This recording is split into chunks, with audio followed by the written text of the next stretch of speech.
चांदनी, होठों पे तेरे गीतों की माला, सांसों में तेरी खुली रागिनी।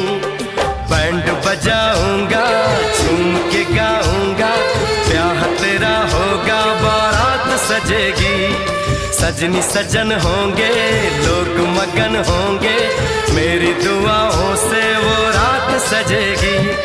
लंबी हो